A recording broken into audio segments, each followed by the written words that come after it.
Since you're not able to be as athletic as you used to be and not nearly as athletic as the younger players that you're probably surrounded by, how do you deal with that? This is when it's probably more important than ever to embrace your strengths, know them, be aware of them, and minimize your weaknesses as much as possible. Now, I know that's an obvious answer to that, but think about it like this. Think about it in terms of evolution, evolving as a basketball player, right? So now, in general, and of course there are exceptions to this, but in general, older players are not fast, they're not quick, they're not agile anymore. But just like younger players are sort of naturally that way, they have the natural quickness, the natural speed, agility, they're light on their feet, they're bouncy, they're springy. For them, the kind of opposite of that is, because they're so young, they haven't had time to build power and strength, muscularity, size. There are exceptions, but for the most part, younger players just aren't that big, strong, and powerful yet. So for us,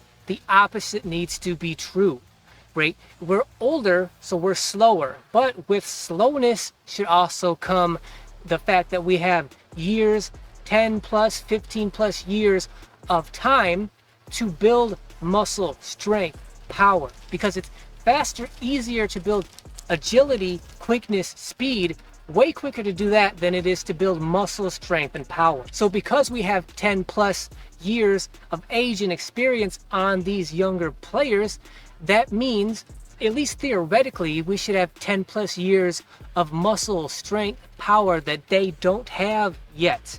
That should be our major overall physical strength, literally, which is we're just stronger, bigger, more powerful than they are. Athletically, agility wise, we're done. We can't keep up with them in terms of speed and quickness, but we should be much stronger and more powerful than them. And when it comes to power, strength, muscularity, size, that usually shines more down towards the basket as opposed to being out by the three-point line. Now you may be thinking to yourself, well, playing around the basket, that's not my game, or that's not what I do, right? My entire career, I've been known as a perimeter guard, like a speed kind of player. And really the bottom line is, you either evolve as a player, change your game to what suits your physicality the best and the most, or you kind of just give up and stop playing. That's one of the reasons like older players are so rare out here, because older players, it's too hard to change. Basketball is too physically and athletically demanding as you get older, and older players that have been through the ringer, been through the process,